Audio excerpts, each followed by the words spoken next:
And plates? Of course not. The door of the keep opened, letting in a shot of winter air.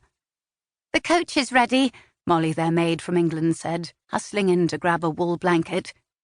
"You'd best take this to keep warm," she said. "The pixies in the hills are liable to trick you into rolling about in the snow, freezing you into an icicle." Molly nodded, her eyes wide. "There is no snow," Evelyn said, knowing better than to argue with the slender woman's strange ideas. "It will come," she said with resolute confidence. "Mark my words." "It is nearly December," Scarlet said, "and those pixies are tricky." She smiled at Evelyn, who took her arm. Evelyn leaned close to Scarlet. "I will be plenty warm." She lifted the edge of her skirt to show the trousers that one of their students, Kirsten, had made for her last spring. "Between these and grey, cold will not be a concern." Scarlet smiled, letting loose a small chuckle. "If you can keep them on you with that vigorous husband nearby." Evelyn joined in the quiet laughter. They walked through the dark entryway, stepping out under heavy clouds. "Are you certain you are fine with me leaving for London with Grey and Nathaniel? If King Charles hadn't sent word that he was coming to see the heads of the traitors, I wouldn't think of travelling back to England." She glanced at the carriage, where 2 bound lumps sat anchored to the roof.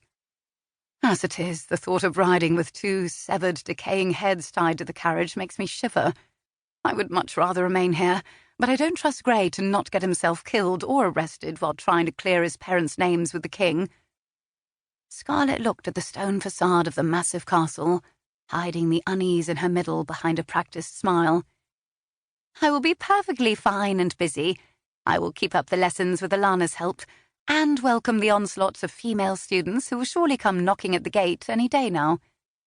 Evelyn quirked her smile into a wry grin. "We have 2 students now, besides Alana, Kirsten, and Isabel, and I'm this close." She held up her gloved fingers, pinched close together, "to getting Kat to come for formal lessons."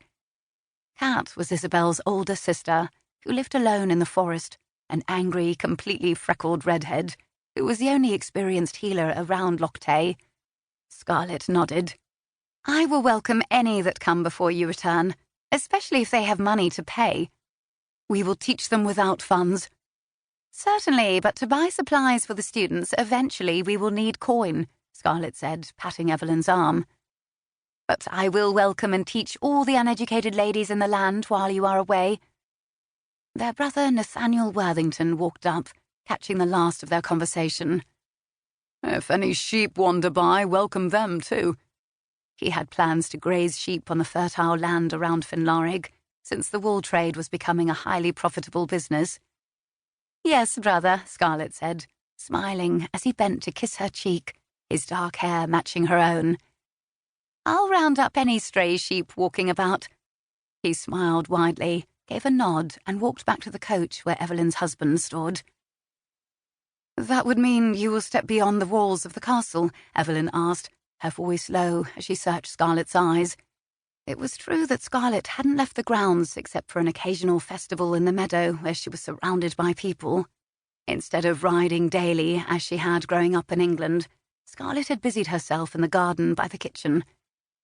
"I might," Scarlet said, without adding that it was unlikely. "Though I prefer to stretch my legs inside." "Pish," Evelyn said, sliding her arm through hers. "You used to ride every day, roaming the lands around Holling's estate." Scarlet slid her gaze to the thick stone walls that gave her a tangible sign that she was safe. "I am not accustomed to the wilds here."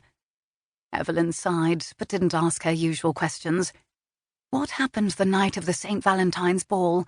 Did I hear you crying during the night? Was it another nightmare? Why do you watch the gate like you're afraid someone sinister will show up?" Scarlet pulled her sister close, appreciating Evelyn's silence.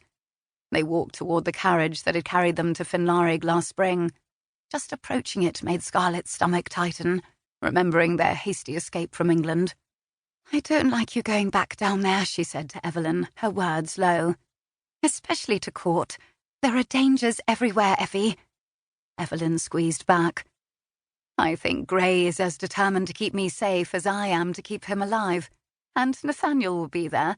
Charles is bound to be pleased that we've foiled the assassination.